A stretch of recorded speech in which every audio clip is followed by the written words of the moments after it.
and welcome everybody. It's great to have the opportunity to get to know some of you, hopefully during the questions at the end, and for me to have a few moments to tell you briefly about how this started and who's involved in the design of this new offering. So my name is Francesca Cornaglia. I'm an associate professor at Queen Mary University of London, and together with Mark Friston from the Wollaston Institute, I'm co-directing the new program. Mark is a reader in mental health, and he's also the Director of Education and Deputy Director of the Wollaston Institute of Population Health. He originally trained in sociology, but now works in public and forensic mental health. What about me? I started my career as an economist working on labor economics, but during my postdoc, I worked on health economics already, and my interests have been in health economics since then. Some of my main contributions to the literature on smoking behavior, well-being, and more recently on mental health, especially on the socioeconomic inequalities in health and mental health. Both Mark and I, as from the brief description I've just given you can see, have a very interdisciplinary background, and this is clearly reflected in the nature of the master in mental health economics, as you will see. So why study mental health economics? So we know that mental health issues, probably to the people who are attending today, I don't need to make the case for it, are very common, disabling, and costly. And to tackle these issues, we need a coordinated action, not only across different entities, and by that I mean individuals, families, communities, and organizations, but also across sectors. And by this I mean public and private sectors. Anytime a policy is implemented, there are going to be inevitably some gainers, and these are those who enjoy short or longer term savings or other benefits.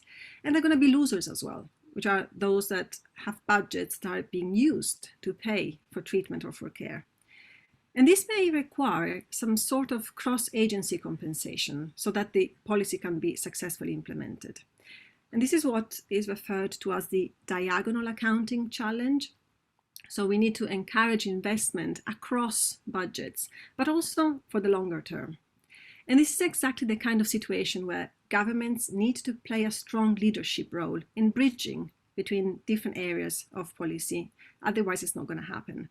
And also emphasize and possibly financing investments that have payoffs that are going to be mainly way into the future. Again, otherwise, they might not take place. What this means for academia is that we need more interdisciplinary collaborations, projects, research, and we believe interdisciplinary teaching.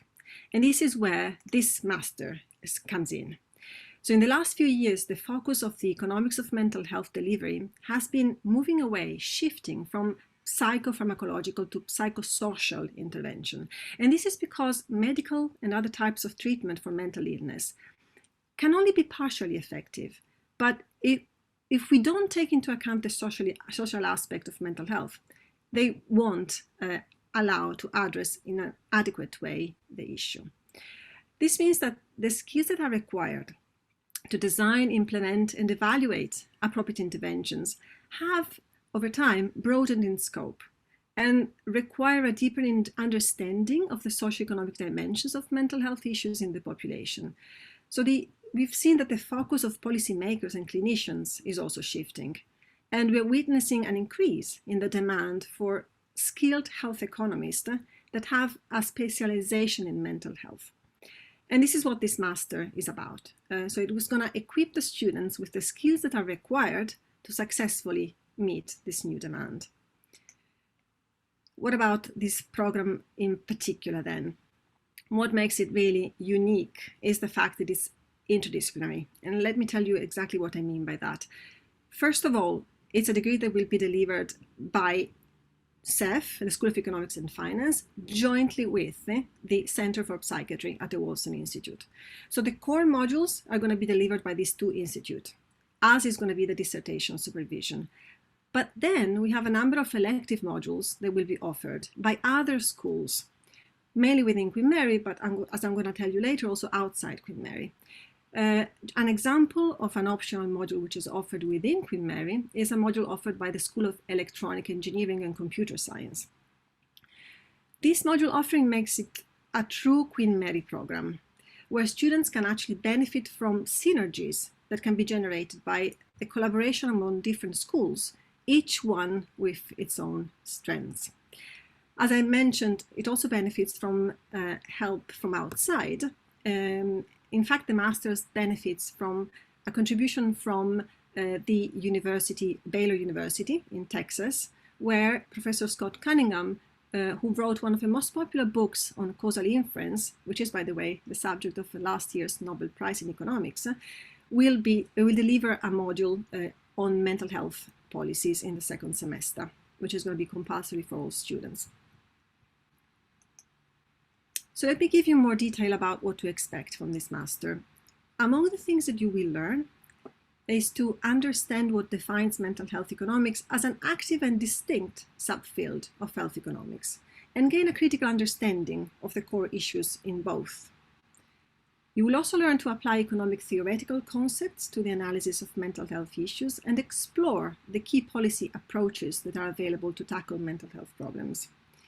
Students will also learn to design appropriate interventions that are linked to these policy approaches and how to implement them, overcoming all the challenges that are involved along the way. And finally, students will learn to evaluate and critique these interventions. So in a nutshell, I would say that the MSc will take students through both the theory and the practice of understanding and addressing mental health issues from both an economic and a mental health perspective.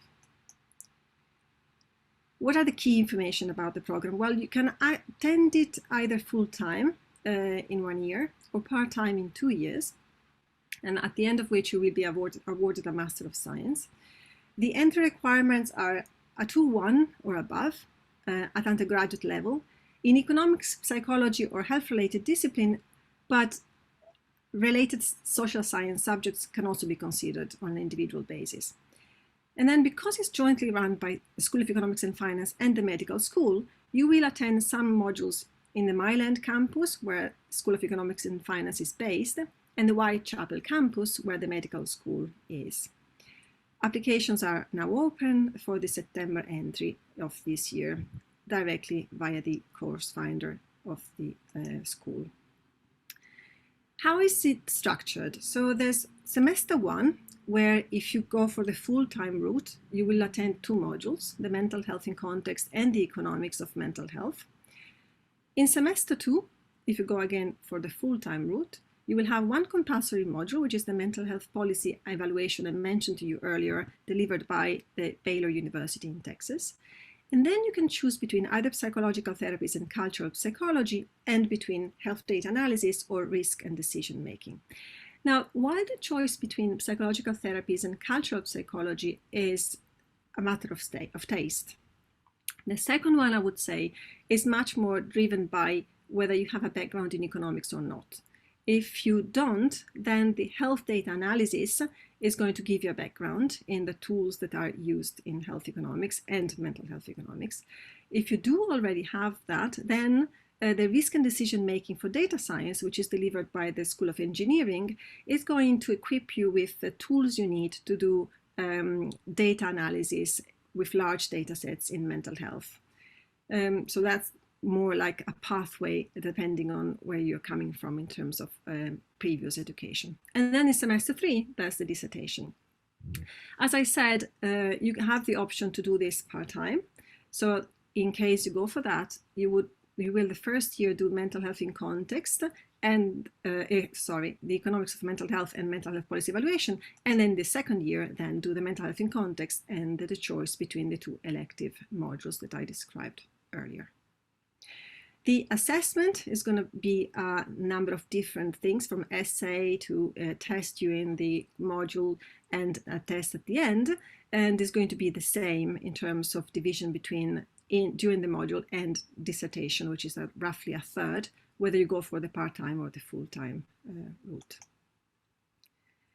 So graduates from the program will have, all of them, a strong grasp of the economic drivers of mental health commissioning and policy, as well as the mechanics of delivery of mental health care, including but not limited to, as we said earlier, the psychological therapies and psychopharmacological interventions.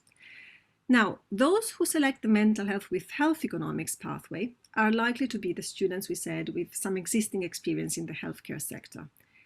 They will also understand the concepts involved in health economic analysis, including cost-benefit and cost-consequences analysis in the mental health context.